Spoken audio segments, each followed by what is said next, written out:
जय गुरु जी। आज बहुत दिनों के बाद गुरु जी की आश्रम की तरफ से फिर एक मौका मिला है आप लोगों के साथ बैठने का और सत्संग करने का। ये सत्संग की लड़ी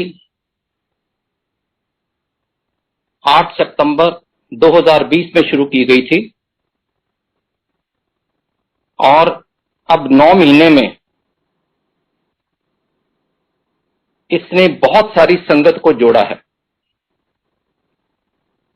बहुत सारी नई संगत जिनको गुरु जी के बारे में जहां पता नहीं था, जहां सिर्फ उनके बारे में सुना था, उन सबको एक कड़ी में जोड़ के गुरु जी की संगत का हिस्सा बनाया। और जब 6 महीने के लिए बीच में गुरु जी का बड़ा मंदिर खुला था दर्शनों के लिए ई पास के थ्रू, तब हमने देखा कम से कम 15-20% वो संगत आ रही थी जो सिर्फ जूम सत्संग से ही जुड़ी थी और गुरु जी के दरबार में फर्स्ट टाइम आ रही थी। ये अपने आप में एक बहुत बड़ी उपलब्धि है, ये जो गुरु जी के आश्रम की तरफ से जूम सत्संग शुरू करने से, क्योंकि गुरु जी हमेशा ये चाहते थे संगत बढ़ाओ। कोई पब्लिसिटी नहीं चाहिए, कोई नाम नहीं चाहिए किसी को, लेकिन गुरु जी क्योंकि भगवान शिव खुद इंसानी जामा डाल के इस धरती पे आए, तो उनका तो सिर्फ एक ही 1 पॉइंट मोटो कि जितनी संगत को मैं ब्लेस कर सकूं, जितनी संगत मेरे द्वार आके अपनी ब्लेसिंग ले सके, अपना कल्याण करा सके, इसीलिए कहते थे संगत लाओ। ये चीज उन्होंने अपने जीवन काल में भी बहुत सारे लोगों को बोली और नई संगत भी जुड़ के और गुरु जी की ब्लेसिंग लिख के इतने प्रभावित हुए कि उन्होंने भी नई संगत और से और जोड़ी। इससे पहले कि मैं आज का सत्संग शुरू करूं, कुछ मुद्दे, कुछ इश्यूज, कुछ इंपॉर्टेंट पॉइंट जो गुरु जी की आश्रम की मैनेजमेंट के नोटिस में आए हैं, खास करके नई संगत के एड्रेस कर रहा हूं। मैं उनकी नॉलेज में वो पॉइंट, वो इशू रेज करके डिस्कस करना चाहता हूं, साथ में मंदिर की तरफ से जहां जरूरत हो क्लैरिफिकेशन भी देना चाहूंगा। गुरुजी हमेशा कहा करते थे डायरेक्ट कनेक्शन।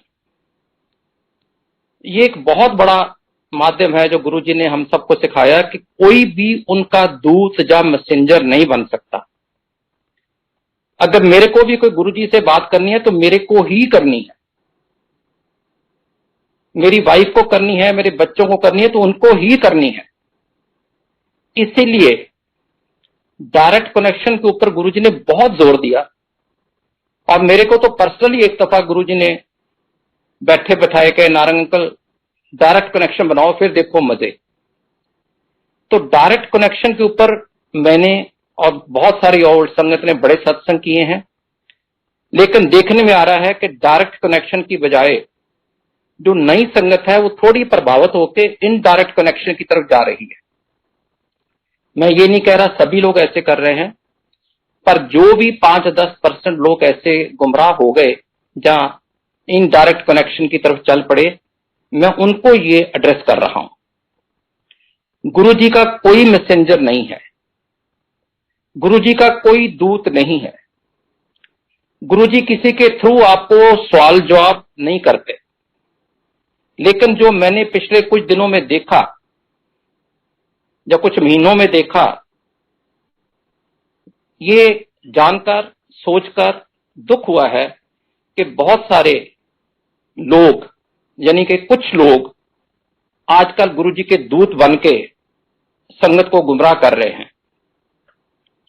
वो गुरु जी के दिए हुए मैसेजेस उनको पहुंचाते हैं, वो एक लड़ीवार सत्संग के नाम के ऊपर क्लैरिफिकेशन देने के लिए क्वेश्चन आंसर सेशन करते हैं कि जिसको जो भी पूछना हो गुरु जी के बारे में मैं बताऊंगी, आपके कोई प्रॉब्लम हो मेरे से डिस्कस करो।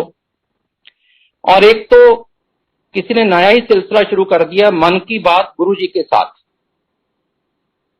अगर आपने मन की बात करनी है और गुरु जी के साथ करनी है तो ये फेसबुक में वाया मीडिया क्यों? मैंने तो अपनी मन की बात गुरुजी से डायरेक्ट ही करनी है। इसी तरीके हर अंकल और आंटी को मैं ये रिक्वेस्ट करूंगा कि इन जो मैसेंजर बन रहे हैं नए नए, जो अपने आप को सेल्फ प्रमोट कर रहे हैं, इनके झांसे में मत आइए। अपना फेथ गुरुजी के डायरेक्ट कनेक्शन जो उन्होंने कह रखा है अपने मुंह से, उनके ये अल्फाज हैं, उसी पे ध्यान दीजिए। और किसी के कहने पे किसी ग्रुप में इस कारण मत जाइए कि वो शायद मेरे सवाल का जवाब वो दिला देंगे। सत्संग के लिए जरूर ग्रुप में जाइए, क्योंकि सत्संग इकट्ठे ही होते हैं। आज कोविड आ गया है, उससे पहले हमेशा गैदरिंग में ही होते थे। सत्संग में आप 4 सत्संग सुनते हो, नई चीज सीखते हो, लेकिन ऐसे नहीं। और ये जो सेल्फ प्रमोट कर रहे हैं, ये अपने आप को इतना बिजी भी बता रहे हैं कि जल्दी जल्दी क्वेश्चन पूछो, मेरे को एक और सत्संग पे जाना है, मेरे को एक और जगह पे जाना है। ये बहुत ही गुरुजी की दी हुई मर्यादा के अगेंस्ट है। You can not self promote. Guruji कहते थे दान करना है, पुण्य करना है, सिमरन करना है, बस राइट हैंड से करना, लेफ्ट को पता नहीं चले। गुरुजी के टाइम पब्लिसिटी किसी पेपर, किसी प्रेस, किसी मीडिया में नहीं होती थी। गुरुजी का दरबार चल रहा है, लाखों संगत बिना पब्लिसिटी के जुड़ गई। आज कोई ऐसा टाइम आ गया, एक तो सोशल मीडिया हैवी हो गया, प्लस कोविड आ गया, लोग घरों में बैठ गए। तो इस मजबूरियों के कारण हम भी इस ट्रैक पे आगे के जूम के थ्रू संगत को जोड़ो, जो प्राइम पर्पस है गुरुजी का। लेकिन ये नहीं कि सोशल मीडिया के थ्रू नए दूत क्रिएट करो, नए एमिशरीज क्रिएट करो, नए सेल्फ प्रमोटेड लोग इकट्ठे करो। तो मेरी रिक्वेस्ट है 2 हाथ जोड़ के कि कोई भी संगत गुमराह ना हो। कोई गुरुजी का मैसेंजर नहीं है, कोई गुरुजी का दूत नहीं है, कोई आपका मैसेज गुरुजी को दे नहीं सकता, कोई गुरुजी का जवाब आपको वापस ला नहीं सकता। इन चीजों से दूर रहें। इसी तरीके कुछ लोग पर्सनल लंगर ऑर्गेनाइज कर रहे हैं और संगत को अपील की जाती है कि पेटीएम के थ्रू इस अकाउंट में पैसे भेजो। गुरुजी ने आज तक ये प्रथा कभी ना शुरू की और इसके इतने अगेंस्ट थे। अगर आपको, जो आप लोग पुरानी संगत है या जो मंदिर में आए हैं, वहां पे गोलक जरूर है, लेकिन किसी को कहा नहीं जाता कि इसके अंदर चढ़ाया जाए। कहीं नोटिस नहीं लगा हुआ कि अपनी ऑफरिंग इस गोलक में दी जाए। कई दफा तो संगत मंदिर में होकर चली जाती है, उसको पता भी नहीं चलता कि वहां गोलक थी। तो इस तरीके की अगर मर्यादा गुरुजी ने शुरू की, उसको हम तोड़ के पेटीएम में पैसे मंगाएं लंगर के लिए, जहां हम कुछ अपनी बनाई हुई चीजें बेचें गुरुजी के नाम पे, गुरुजी के प्लेटफॉर्म से, ये एक्सेप्टेबल नहीं है। ये चीजें होनी ही नहीं चाहिए और मेरे को कहना भी नहीं चाहिए। तो प्लीज कोऑपरेट। आपने जो अपना काम करना है, बिजनेस करना है, जरूर करिए। गुरुजी ने कभी मना नहीं किया। गुरुजी ने बहुत सारे बिजनेस ब्लेस किए हैं, बहुत एनकरेज किए हैं। लोग अपनी नई नई कोई दुकान खोलनी है, कोई नया बिजनेस शुरू करना है, गुरुजी से आके ब्लेसिंग लेके जाते थे। लेकिन गुरुजी के नाम के ऊपर बिजनेस होगा, ये कभी आज तक ना हुआ था। तो इसके लिए सब लोग इस चीज से मेरी रिक्वेस्ट है कि they should be cautious of these moments. ये नहीं कि गुरुजी के आश्रम या मैनेजमेंट को इन चीजों का पता नहीं है, वी ऑल नो इट। लेकिन कोविड की वजह से हालात ऐसे हैं कि हम एक अपने कंस्ट्रेंट में चुप हैं। हम उन लोगों तक पहुंच भी नहीं पा रहे कहने के लिए कि आंटी अंकल ये मत करो। जब भी हालात ठीक होंगे, एक बार ही हम उनको पर्सनल रिक्वेस्ट भी की जाएगी कि ये चीज बंद करो, ये धंधा बंद करो, ये बिजनेस बंद करो गुरुजी के नाम पे। और अगर वो कोऑपरेशन नहीं देंगे तो फिर वो जो जरूरी कार्रवाई की जाएगी। नई संगत को एक और चीज बताना चाहता हूं कि आजकल मैं देख रहा हूं बहुत सारे सत्संग में इस तरीके के भजन आते हैं, कई किस्म के भजन चला देते हैं, जो उनको या तो गाइड किया जाता है या उनके मन की मर्जी होती है। मेरी रिक्वेस्ट है, प्लेलिस्ट जब भी बनाओ सत्संग के लिए, वो ही गुरबानी शब्द लगाओ जो गुरुजी के मंदिर में गुरुजी के टाइम से बजते हैं, क्योंकि उन शब्दों को गुरुजी ने पर्सनली ब्लेस किया हुआ है। मेरे को अभी भी याद है उस समय के जो डीजे अंकल थे वो कितनी ही कैसेट लेके गुरुजी के सामने रखते थे और गुरुजी 50-50, 100-100 शब्द सुन के उसमें से 2 या 4 कहते थे ये चलेंगे, बाकी 90-95 रिजेक्ट हो जाते थे। ये नहीं कि वो शब्द ठीक नहीं, ये नहीं कि उनके अंदर मैसेज नहीं, ये नहीं कि वो भी गुरबानी है, लेकिन गुरुजी को पता था कि कौन सा शब्द मेरी संगत को कनेक्ट करेगा। सब इजी शब्द है, कोई क्लासिकल नहीं है। जिसको हिंदी भी आती है वो भी उस तरह पंजाबी समझ सकता है। और शब्द गुरबानी जो है गुरुजी की प्राइम सिलेक्शन पर्सनल है। उस समय भी किसी डीजे अंकल ने अपनी मर्जी से नहीं चलाए। मेरे को अभी तक याद है कि एयर चीफ मार्शल होते थे इंडियन एयरफोर्स के, वो बैठे हुए थे, साउथ इंडियन थे, और जब शब्द चलते थे, बहुत गुरुजी के भगत अभी भी आते हैं, तो कहने लगे गुरुजी मेरे को ये जो ना शब्द चलते हैं इनका कुछ समझ नहीं आता। तो गुरुजी ने बड़े प्यार से कहा तेरे को समझने के लिए किसने कहा, तुम आंख बंद करके सुना कर। The vibes that you get, जो वो शब्द गुरबानी माहौल बना देती है जिसके थ्रू आप गुरु से कनेक्ट हो सके। और अक्सर गुरुजी शब्द ऊंची टोन में लगाते थे। हम में से कईयों ने पूछा गुरुजी बड़ा ऊंचा होता है, कानों में बड़े गूंजते हैं, तो गुरुजी कहते थे अगर मैं इसको थोड़ा धीमा करके स्लो चलाऊंगा तो आपका मन भागना शुरू हो जाएगा इधर उधर सारे कामों में।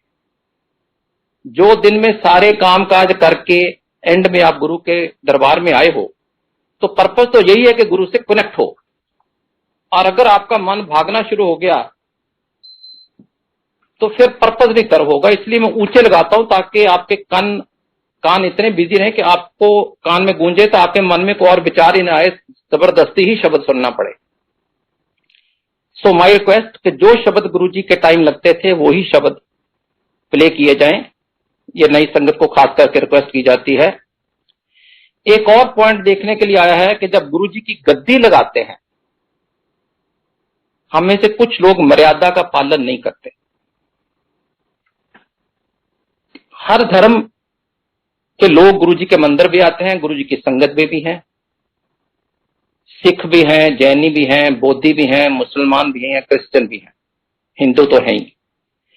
लेकिन हम सब रिलीजन का रिस्पेक्ट करते हैं क्योंकि गुरुजी ने कभी किसी रिलीजियस थ्योरी के ऊपर बिलीव नहीं किया। गुरुजी का आश्रम is not based on any religious philosophy, it's based on only divinity and spirituality. तो अगर हम स्पिरिचुअलिटी की तरफ से सोचें तो हमारा कोई राइट नहीं है हम किसी के सेंटीमेंट हर्ट करें।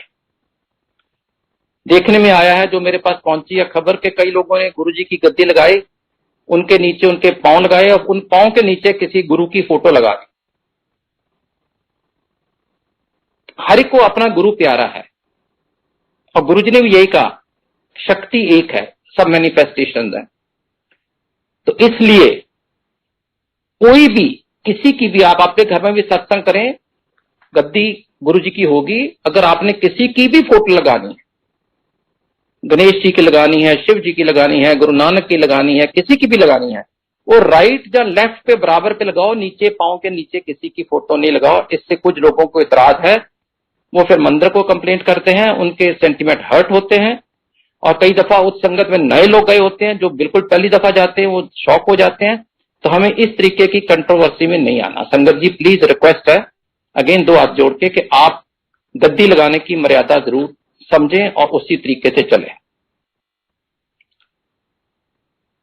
बहुत घरों में पीछे दिनों में अमृत वर्षा हुई, हनी शहद वर्षा हुई, खुशी की बात है। पर मैं ये कहना चाहूंगा, ये ब्लेसिंग आपकी पर्सनल है, इसको पर्सनल संभाल के रखिए। ये नहीं कि मेरे घर में अमृत वर्षा हुई तो मैं 100, 200, 500 लोग बुला लूं, मेरे घर में वर्षा हो रही आके देखो। It is your blessings, you absorb it, you keep it, और अपनी गठड़ी में ये ब्लेसिंग बांध के रखो। ये आपकी ब्लेसिंग है। इस चीज को मैं जरूर एम्फेसाइज करना चाहूंगा कि ये शायद कहीं नहीं बताया गया होगा। एक पीछे किसी आंटी ने सत्संग करके कहा कि गुरुजी कह गए थे इतनी महामारी आएगी कुछ शहर ही खत्म हो जाएंगे। बहुत मैसेजेस आए मंदिर को, पर्सनल लेवल पे भी आए कि क्या ये सच है, क्या गुरुजी कह गए हैं कि महामारी चलेगी 2025 तक 27 तक और ये इतने शहर बर्बाद हो जाएंगे। मैं गुरुजी की आश्रम और मंदिर की तरफ से ये क्लैरिफिकेशन देना चाह रहा हूं, किसी के पर्सनल व्यू के ऊपर हम कमेंट नहीं करते। ये अगर गुरुजी ने उनको कहा तो उन्हीं को पता होगा, लेकिन जितनी मैंने अपनी तरफ से वेरिफिकेशन की है पुरानी संगत से, ये बात गुरुजी ने किसी और को तो नहीं कही। पर फिर भी जैसे मैंने कहा कि हम हर एक के व्यूज को रिस्पेक्ट करते हैं, हम उसको क्रिटिसाइज नहीं करते, पर मंदिर की तरफ से ऐसा कोई हम टिप्पणी नहीं कर सकते। ये चीज गुरुजी ने बहुत लोगों को कही है कि माड़ा टाइम आएगा, bad times are about to come, और कहते थे जो सिमरन करेगा वही बच जाएगा। तो हम जब लास्ट ईयर महामारी शुरू हुई कोविड-19, हम सोचे थे, गुरुजी कहते थे माड़ा टाइम आएगा, ये शायद माड़ा टाइम निकल गया 2020 में। हमें नहीं मालूम था 21 वाला और भी माड़ा टाइम होगा, हमें आगे का भी कुछ नहीं पता। लेकिन हम एक चीज यकीन से कह सकते हैं कि ये गुरुजी कह गए हैं कि माड़ा टाइम आने वाला है, सिमरन करो तो बचे रहोगे। All the more reason, all the more inspiration कि गुरु के साथ जुड़ो, सिमरन करो, और फिर आप महामारी के बारे में सोचो भी मत कि वो आपको कुछ मुश्किल में डाल सकती है। एक पुरानी संगत में से किसी ने एक नई आरती शुरू कर दी है, मेरे को समझ नहीं आ रहा कि ये प्रथा नई आरती की कैसे शुरू हुई, क्या कारण है, वही जाने। लेकिन मैं नई संगत को ये बड़े दावे से कहना चाह रहा हूं कि जो आरती गुरु जी के मंदिर में लगती है, ओम जय शिव ओंकारा, ये गुरु जी के टाइम की ही चलाई हुई है। अगर आपके मन में कोई ऐसी शंका हो कि ये गुरु जी की महासमाधि के बाद नहीं चलाई गई, 2004 या 5 की बात है, तो गुरु जी का जन्मदिन था और कुछ आंटियों ने कहा गुरुजी हम आपकी आरती करना चाह रहे हैं, तो गुरुजी हंस पड़े। वो अक्सर संगत की बात को मोड़ते नहीं थे, खुद उन्होंने कभी नहीं कहा कि आरती करो, लेकिन संगत में से कुछ आंटियों का दिल किया, मेरे को याद नहीं 2004 या 5 की बात है, तो फिर उन्होंने कहा हम आरती करना चाहते हैं, ये कर सकते हैं हम, जय शिव ओमकारा। तो गुरुजी ने हाँ की, जब गुरुजी ने कहा ये करो, मेरे को इतना डिटेल में मालूम नहीं, लेकिन गुरुजी की कंसेंट से, गुरुजी की हजूरी में, और गुरुजी की ही आरती हुई थी जय शिव ओमकारा।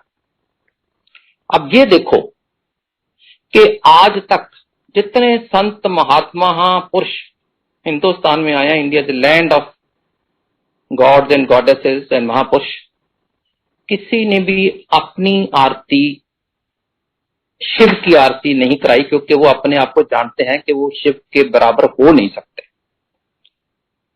लेकिन अगर कोई करा सकता है तो उसको कॉन्फिडेंट है कि मैं कौन हूं। तो जब गुरुजी ने ये आरती खुद शुरू की अपने ही लाइफ टाइम में, अपने ही जब चोले में थे तब शुरू की, तो हमारा तो कोई सोचना भी नहीं बनता कि हम एक नई आरती शुरू कर दें उसको छोड़ के। सो संगत जी, ये प्लीज संकोच करो, इस वहम, इस भर में मत जाओ कि अब टाइम बदल गए हैं तो ये आरती होगी। आरती वही हर घर में सत्संग में होनी चाहिए जो गुरुजी के मंदिर में और गुरुजी के टाइम की चल रही है। पुरानी संगत आपको बहुत सारे सत्संग में बताती है कि ऐसा हुआ या कैसा करना है, ये कपड़ा नहीं पहनना, ये रंग नहीं डालना, ये वो नहीं करना। इनमें से बहुत सारी चीजें जो हैं वो उनके लिए हैं जिसको कहा जाता है। अगर गुरुजी ने किसी को कह दिया कि तुम 5 मंडे ये करो या सैटरडे का फास्ट करो, वो उसके लिए। बहुत कम लोगों को ऐसी रिस्ट्रिक्शन थी, पर उनके कर्मों के बेस पर गुरुजी ने सोचा होगा। लेकिन जब वो आके अपना पर्सनल सत्संग शेयर कर लेते हैं तो लोग सोचते हैं अगर हमें फायदा नहीं हो रहा तो हमें तो ये करना ही पड़ेगा। उसने, आंटी ने ठीक कहा था, हमने किया नहीं। मेरे को तो ये भी कोविड के पहले एक दफा एक आंटी ने पूछा बड़े मंदिर में कि नारंग अंकल, मैं 16 सोमवार यहां पे आ चुकी हूं और किसी ने कहा था कि 16 सोमवार गुरुजी के पास आओ तो मुराद पूरी हो जाती है, अभी तक तो पूरी हुई नहीं। तो मैंने हंस के जवाब दिया, मैं कि पहली बात तो ये बताओ किसने कहा।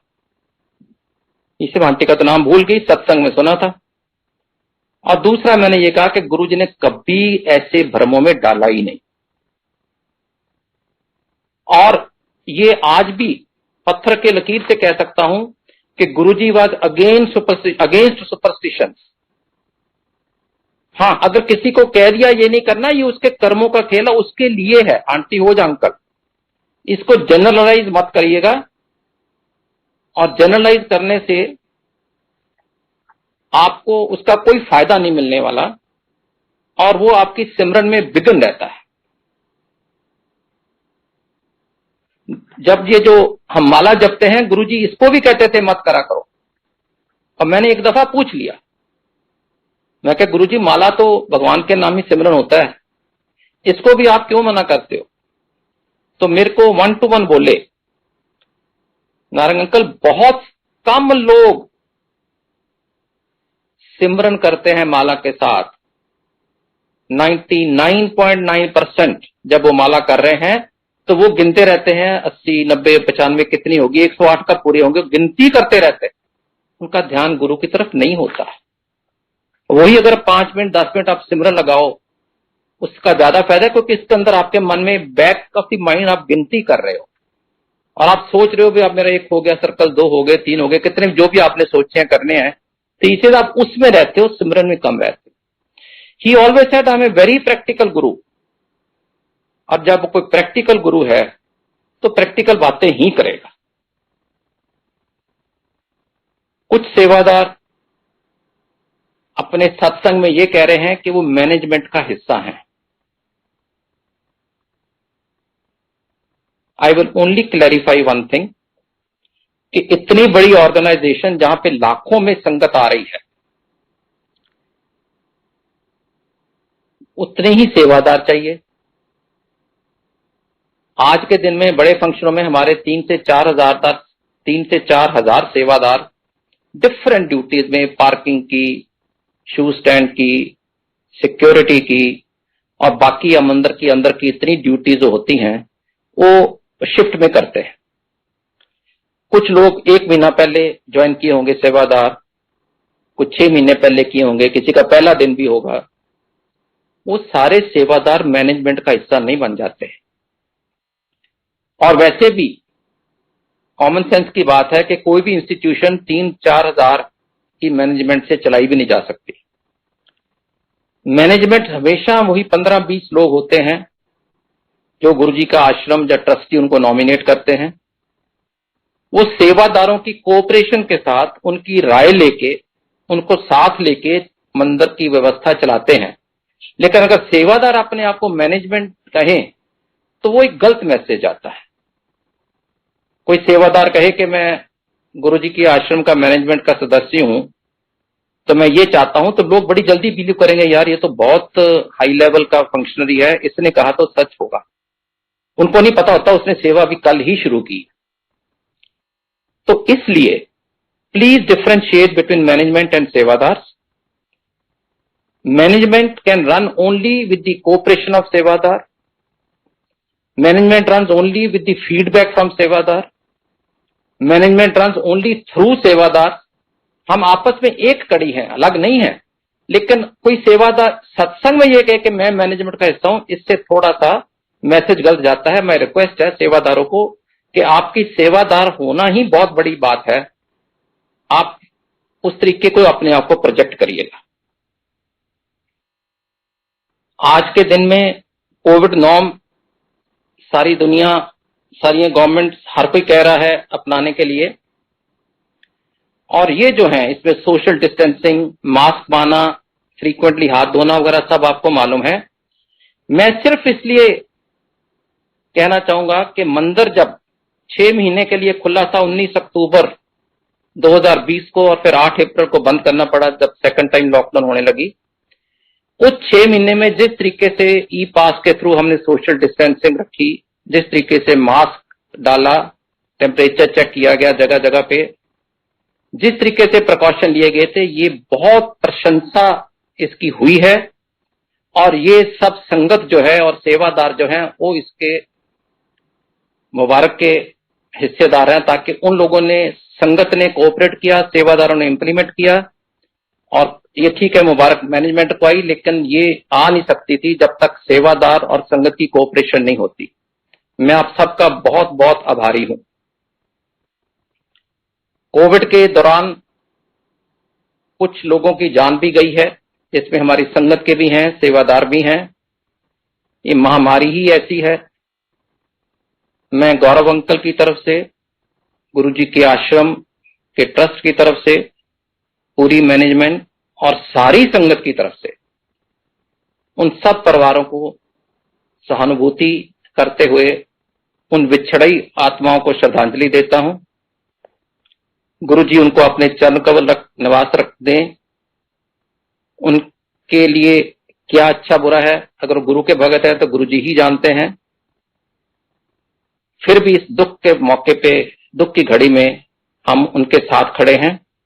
और मैं फिर गुरुजी की आश्रम, गौरव अंकल और सारी संगत की तरफ से सहानुभूति करते हुए उनको श्रद्धांजलि देता हूं। ये कुछ पॉइंट थे जो आप जनरल ऑब्जर्वेशन जिसके ऊपर गुरुजी का आश्रम या मैनेजमेंट डिस्कस करना चाहती थी।